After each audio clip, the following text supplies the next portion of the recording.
Olá pessoal, eu sou o professor Paulinho Francisco e estarei com vocês nas aulas de Teoria Geral da Administração, TGA, durante o nosso curso. Nesse vídeo de hoje estarei ilustrando a unidade de aprendizagem sobre a Teoria Comportamental da Administração ou Escola de Relações Humanas.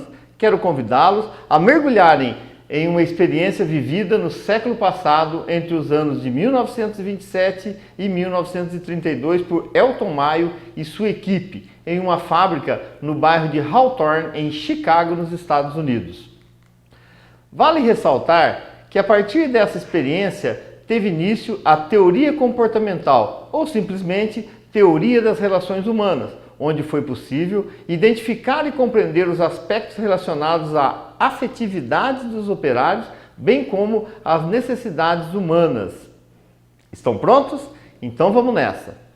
Até as primeiras décadas do século XX, a abordagem clássica da administração não havia sido questionada por nenhuma outra teoria administrativa. Até então, a teoria clássica da administração desenvolveu uma filosofia empresarial para a civilização industrial, na qual a tecnologia e o método de trabalho constituíam as preocupações do administrador, ou seja, só se preocupava com o método de trabalho e a tecnologia disponível no mercado.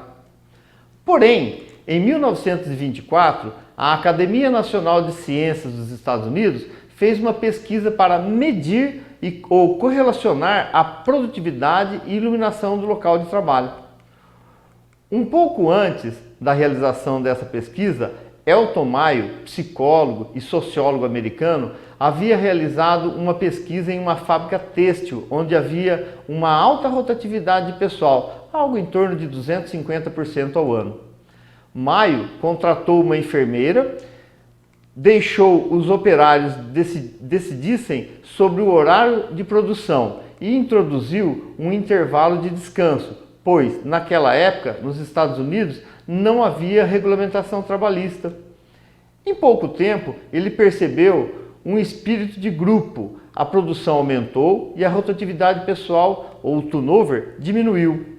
Já em 1927, o Conselho Nacional de Pesquisa dos Estados Unidos iniciou uma experiência na fábrica de componentes telefônicos, a Western Electric Company, localizada no bairro de Hawthorne, em Chicago, nos Estados Unidos, para avaliar a correlação entre a iluminação e a eficiência dos operários, onde considerou ainda a fadiga, os acidentes de trabalho, a rotatividade pessoal e o efeito sobre as condições de trabalho.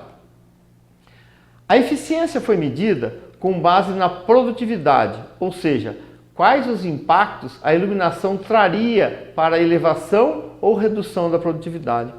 A experiência foi coordenada por Mayo e se estendeu até 1932, porque os pesquisadores perceberam que o resultado estava sendo prejudicado por variáveis de natureza psicológica, bem que eles tentaram eliminar esse fator psicológico, que para eles era estranho e impertinente. A experiência de Hawthorne, como é conhecida, se desenvolveu em 4 fases. Vamos falar da primeira fase. Nesse primeiro momento, da experiência, escolheram 2 grupos de operários que faziam o mesmo trabalho e em condições idênticas. Um grupo trabalhava sobre a intensidade da luz variável, enquanto que o outro grupo trabalhava com a intensidade da iluminação constante. Qual era o objetivo dessa experiência? Conhecer o efeito da iluminação sobre o rendimento dos operários. Não deu certo. Sabe por quê? Como falamos anteriormente, foi percebido uma variável difícil de ser isolada, o fator psicológico. Os operários se julgavam na obrigação de produzir mais quando a intensidade da luz aumentava e, ao contrário, quando diminuía. Dessa forma, puderam mostrar somente que havia uma preponderância do fator psicológico sobre o fator fisiológico, onde consideravam o fator psicológico uma influência negativa. Já na segunda fase, foi criado um grupo de trabalho com 5 moças que montavam os relés e uma cesta operária que fornecia peças para abastecer o trabalho. Colocou-se uma divisória de madeira para separar esse grupo das demais do departamento. Os equipamentos de trabalho eram idênticos, porém, nessa sala separada do departamento, colocaram um plano inclinado para marcar a quantidade de peças produzidas. O índice de comparação entre os grupos foi a produção, ou seja, a quantidade produzida. Para as operárias do grupo experimental, foi oferecido o período de descanso, redução do horário de trabalho, lanches e etc. E eram informadas constantemente sobre o resultado e antes de qualquer modificação era submetida à aprovação delas. Foram orientadas a trabalhar dentro do normal e que ficassem à vontade no trabalho. Inicialmente foi estabelecida a capacidade produtiva desse grupo nessas condições. Em 2.400 unidades por semana. Depois mudaram o grupo para uma sala de prova, mantendo as mesmas condições de trabalho, onde foi observado o efeito da mudança do local de trabalho. No terceiro período dessa segunda fase, alterou a forma de pagamento, agora pela produção do grupo. Isso fez com que aumentasse a produção, pois o grupo produzia mais e as operárias ganhavam mais. Introduziu-se então um intervalo de 5 minutos de manhã e 5 minutos à tarde. Percebeu-se um novo aumento na produção. Aumentou o período de descanso para 10 minutos por período. Resultado, um novo aumento na produção. Agora, cada intervalo de 10 minutos no período servia-se um lanche, mais um aumento na produção. Reduziu-se em meia hora o horário de trabalho das operárias, ou seja, passaram a sair às 16h30 em vez das 17 horas. Dessa vez, houve um acentuado aumento na produção. Foram introduzidos vários formatos de horários, como descansos, alimentação e alteração no horário de saída. Inclusive redução nos dias trabalhados na semana, reduzindo para 5 dias com o sábado livre. A produção desse grupo experimental só aumentava. Finalmente, com o consentimento das operárias, tirou-se todos os benefícios de horário, mantendo-se somente o pagamento do salário pelo aumento da produção, como no terceiro período, onde quanto mais produziam, mais ganhavam. O resultado foi um índice jamais alcançado pela produção da fábrica, 3.000 peças semanais. Nessa segunda fase, concluiu-se que as moças gostavam mais de trabalhar na sala de provas. Era divertido, a supervisão era branda, podia-se trabalhar com liberdade e com menor ansiedade. O ambiente era amistoso, sem pressões. A conversa era permitida, o que aumentava a satisfação no trabalho. Não havia temor ao supervisor, pois ele funcionava como um orientador. Houve um desenvolvimento social no grupo. As moças faziam amizade entre si e tornavam-se uma equipe. O grupo desenvolveu-se com objetivos comuns, como aumentar o ritmo de produção, embora fosse solicitado trabalhar normalmente. Na terceira fase da experiência de Hawthorne, e já em 1928, os pesquisadores perceberam uma diferença na atitude das operárias do grupo, desse grupo experimental em relação ao grupo de controle no departamento. No grupo de controle, as moças consideravam humilhante a supervisão vigilante e constrangedora. Dessa forma, iniciou-se um programa de entrevistas pela empresa para ouvir o que o operário e o que os supervisores tinham a dizer livremente, sem roteiro prévio do entrevistador.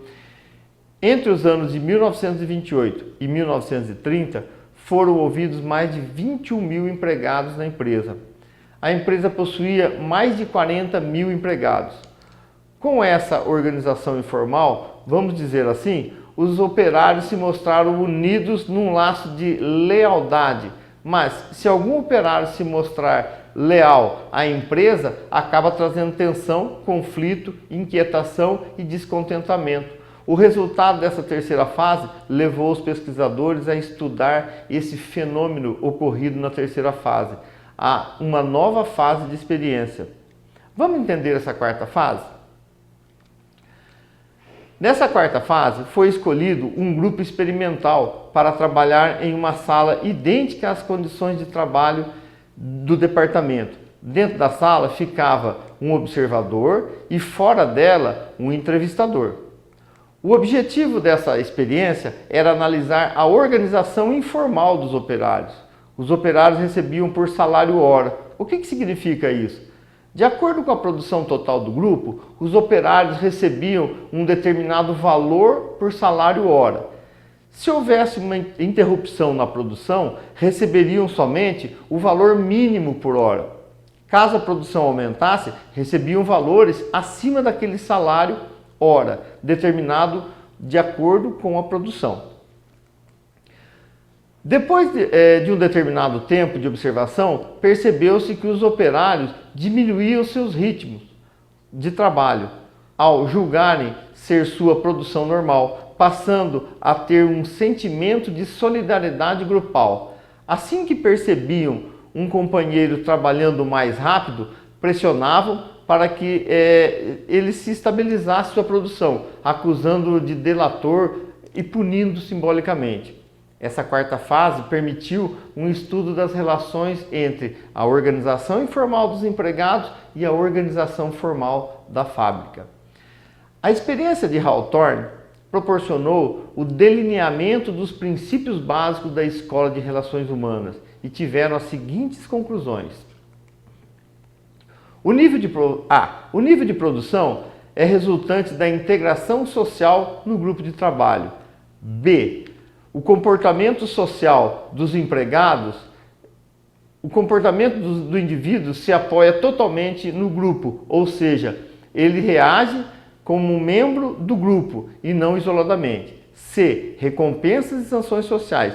Os operários que produzissem acima ou abaixo da norma socialmente determinada perderiam o respeito e consideração dos colegas. D. Os grupos informais, enquanto escola clássica, se preocupava com os aspectos formais da organização. Os autores humanistas se concentravam nos aspectos informais das organizações. E. Relações humanas. As pessoas participavam de grupos sociais dentro da organização e mantém-se uma constante integração social. F. Ênfase nos aspectos emocionais. A teoria das relações humanas dá uma atenção especial aos elementos emocionais. Por fim, vale ressaltar que o experimento destaca que o resultado de um volume de produção está relacionado com a integração social do operário, com seu comportamento e com todos os aspectos que envolvem a emoção no ambiente de trabalho. Bem, pessoal, essa foi a experiência de Hawthorne. Esse foi o marco inicial da Escola de Relações Humanas ou Escola da Teoria das Relações Humanas. Vocês irão encontrar em obras literárias termos como teoria comportamental ou humanística. O importante é sabermos que nem a abordagem clássica da administração, nem a abordagem humanística existe isoladamente em uma organização. Após essas duas abordagens, vieram os estruturalistas, mas esta já é uma outra história que terei o imenso prazer em apresentar a vocês nos próximos vídeos. Eu sou o professor Paulinho e espero ter elucidado esse importante acontecimento na história da administração, a experiência de Hawthorne. Obrigado pela atenção, bons estudos e até a próxima.